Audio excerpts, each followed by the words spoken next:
Hello, bienvenue à toi sur ma nouvelle chaîne YouTube que j'ai nommée La Terre des Kines. Aujourd'hui, j'aimerais te parler d'un sujet qui me tient fortement à cœur. C'est également le thème de l'entièreté de ma chaîne. Il s'agit d'un terme assez peu connu sur les territoires francophones que je souhaiterais présenter au grand jour.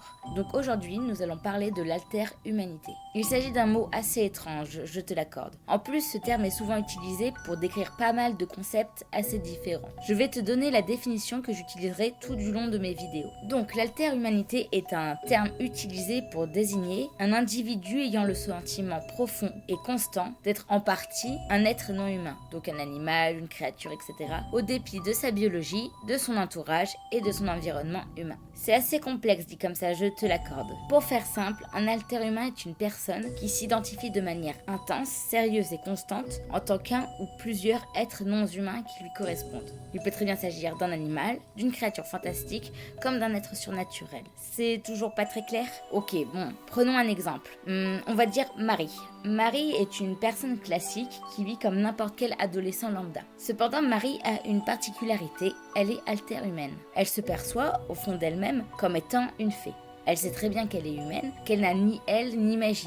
Elle a totalement conscience de son humanité et reste entièrement lucide. C'est juste un fait, elle sent qu'il y a quelque chose de fée en elle. C'est sûrement bizarre, on peut croire à une farce ou à un troll, mais c'est la vérité et on peut rien y faire. Maintenant, dis-toi que des personnes comme Marie, il y en a des tas. Des Lucie, des Margot, des Maxime, des Aurore, des Sébastien, qui vont se sentir renards, griffons, corbeaux, vampires, dauphins. Les Marie et tous les autres, alter-humains, vont décrire des ressentis et expériences métaphoriques, des images, des sensations intérieures, de la visualisation, des perceptions provenant parfois de la méditation, et des réflexions personnelles.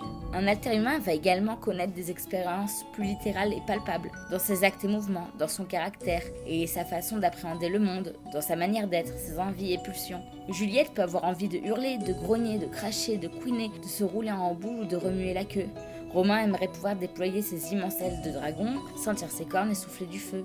Tristan aimerait que ses sens soient plus aiguisés, qu'il soit rapide et capable de repérer une proie à des kilomètres. Quoi qu'il arrive, Juliette, Romain et Tristan savent très bien qu'ils sont dans un corps humain. Ils ne vont jamais mal agir en public ou faire preuve de violence. C'est étonnant, et pourtant ils existent tous. Ils vivent comme n'importe qui. Ils vont à l'école, ils ont un travail, des responsabilités, une vie de famille. Ils ont peut-être 15, 25, 44 ans. Ils ne cherchent rien de spécial, juste à s'exprimer sur ces ressentis si étranges et pouvoir être acceptés tels qu'ils le sont. Au final, il n'est pas rare que certains individus disent connaître des expériences ésotériques et spirituelles en lien avec leur non-humanité, comme des souvenirs d'une ancienne vie, croire en la réincarnation ou penser avoir l'âme de X animal ou créature. D'autres expriment leurs sensations comme étant en lien avec leur psychologie et ou leur neurologie. Beaucoup d'alter-humains sont neuroatypiques. Certains ont vécu des traumatismes ou même sont autistes et pensent que leur condition vient de là. On peut désigner toutes ces personnes comme étant alter-humaines. Maintenant que tu maîtrises plus ou moins le concept de l'alter-humanité, je te propose un petit moment historique. Promis, ça sera pas long. Tout commence dans les années 70. Un groupuscule anglophone décide de s'interroger sur sa propre identité non humaine. C'est un fait. Ces curieux individus ne se vivent pas totalement humains. Ils expriment même ressentir un petit quelque chose de fantastique, de sauvage ou même d'animal en eux. Ils choisirent alors de partager leurs ressentis tout d'abord par lettres. Puis ils communiquèrent sur l'immense toile qu'est le web. Les personnes concernées s'y retrouvent peu à peu, de plus en plus. On y voit alors passer de nombreux articles sur les animaux, les créatures fantastiques, surnaturelles et mythologiques. Ce fut les premiers groupes de personnes alter-humaines sur le net. Pour commencer, de nombreuses personnes se considérant comme elfes apparaissent. Viennent ensuite les licornes, les fées, les dragons et autres sirènes. Certains individus utilisaient le mot Otherkin, qui signifie autre lignée, en souvenir des premiers elfes. Retenez bien ce mot, il est essentiel. Plus tard dans les années 90, les premières personnes animales apparaissent sur le site Alt Horror Werewolves, naissant de nombreux articles sur la lycanthropie et autres animaux totems. Sur internet, le mot were se voit utilisé pour parler de ces individus, la plupart du temps au corps humain et à l'esprit de loup. Ce fut les premiers groupes de personnes therianthropes, donc des humains, aux ressentis animaux sur internet. Retenez bien ce mot également, nous l'utiliserons très souvent. Des personnes félines, aviaires ou même reptiles prirent la place dans cette grande communauté naissante. Depuis 1996, de nouveaux termes apparaissent comme thériomythique pour désigner une personne s'identifiant comme une créature fantastique tout en ayant un comportement et un mode de vie animal. Le mot fiction kin est apparu en 2006 pour parler d'une personne se considérant comme étant un personnage de fiction. Viennent ensuite les plantes kin, les machines kin, les other humans. La communauté grandissait et continue de grandir encore aujourd'hui. Le mot alter humain a donc été inventé pour englober toutes ces personnes partageant le même ressenti, ne pas être totalement humain.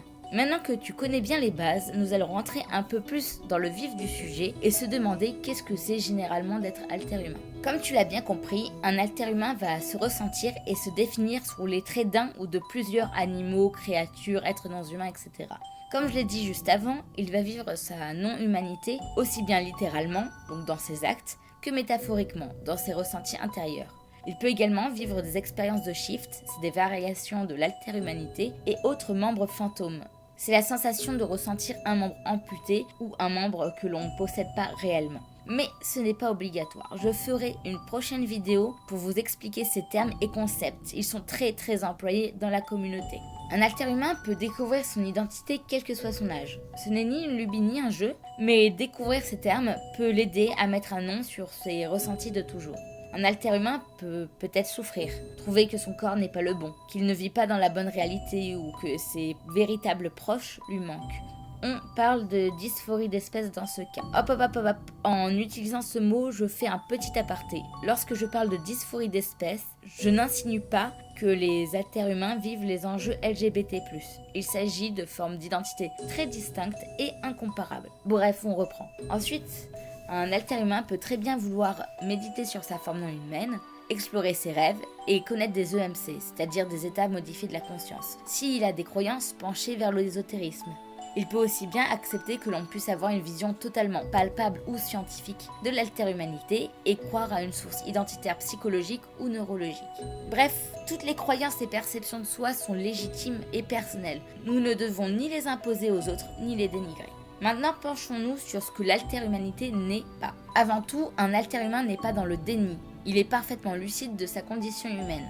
Un alter-humain ne va jamais nier l'existence totale de son humanité, du moins de son cerveau, de sa biologie et de son entourage humain. Ensuite, il ne va jamais utiliser son alter-humanité pour excuser sa violence ou un mauvais comportement en public. L'alter-humanité est un concept sérieux. Ce n'est pas une crise d'ado, c'est pour ces raisons qu'un alter-humain ne va pas se donner une identité fausse qui ne lui reflète pas réellement. Par exemple, un loup démoniaque, vampire, noir et rouge, ailé, qui tire des lasers avec ses yeux. Nous ne sommes pas dans la fiction.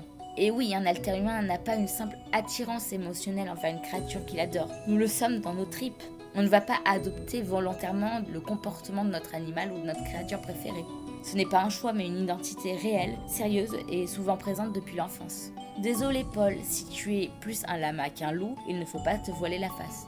On ne peut pas non plus devenir alter-humain. D'ailleurs, pendant qu'on en parle, être alter-humain n'est ni du roleplay, ni du fury, ni du pet play. Sur certains réseaux comme TikTok, on associe trop vite l'alter-humanité aux accessoires que l'on appelle des gears. Par exemple, les colliers de chien, des fausses queues ou des oreilles en peluche sur la tête. Porter des accessoires ne fait pas de toi un alter-humain. Et ils ne sont absolument pas essentiels pour être un alter-humain crédible. De même pour le quadrobique, un sport où on imite la démarche d'un animal. Cela n'influence en rien notre alter-humanité. Enfin, un alter-humain n'a pas de fantasme ni fait d'actes zoophiles. Un point, c'est tout, il n'y a pas à discuter. Pour terminer, je vais vous citer quelques concepts qu'on confond trop souvent avec l'alter-humanité. Commençons avec le fury. C'est un art, donc du dessin, de l'écriture, de la couture, où l'on se représente sous les traits d'un animal ou d'une créature très animale anthropomorphique. Ceci est une passion, un jeu, un loisir. Ce n'est pas une identité à part entière généralement, bien qu'on puisse être alter-humain et fury à la fois. Je ferai une petite vidéo à ce sujet prochainement. Le roleplay, cela consiste à faire semblant. Donc ça peut être des jeux de rôle, du théâtre, des jeux de société type Donjons et Dragons. Et contrairement au roleplay, l'alter-humanité n'est pas un jeu. Le pet play, il s'agit d'une forme de jeu de rôle où les participants incarnent un animal, donc c'est souvent un chien, un chat ou un cheval. Lors d'événements, ils se déguisent en leur animal de prédilection et se comportent comme tel. Généralement, les pratiquants portent un déguisement, masque animal en cuir, fausse queue, etc. Souvent, cette discipline est liée au BDSM, avec une notion animal soumis et maître. Il s'agit le plus souvent d'un kink, parfois lié à la sexualité. Le quadrobique. C'est une activité sportive assez récente et beaucoup pratiquée sur les réseaux sociaux, comme Instagram et TikTok. Les intéressés vont réaliser des prouesses en marchant sur 4 pattes et en réalisant des sauts d'obstacles. Généralement, les passionnés de quadruplique portent un masque, félin, loup, équidé, et peuvent parfois avoir une forte connexion avec un animal. C'est pour cette raison que beaucoup confondent cette discipline avec l'haltérohumanité et essentiellement avec la thérianthropie. Les animaux guides sont une croyance culturelle, par exemple amérindienne, où chaque être humain est lié astralement à un animal terrestre. Notre animal guide n'est pas notre identité, mais plutôt une entité extérieure à nous-mêmes. Il est souvent dur au début pour les adeptes de différencier animal guide et alter-humanité animale, donc thérianthropie si vous avez suivi. Voilà, c'est déjà tout pour cette première vidéo explicative. J'espère que mes explications sont compréhensibles. Aimez-vous ce nouveau concept ? En espérant vous avoir guidé ou fait découvrir de nouvelles choses. N'hésitez surtout pas si vous avez des questions ou des commentaires à faire à ce sujet. Je suis également preneuse si vous souhaitez que j'introduise certains termes et concepts en vidéo. En espérant que l'alter-humanité soit mieux connue dans les milieux francophones, merci à toi d'avoir visionné.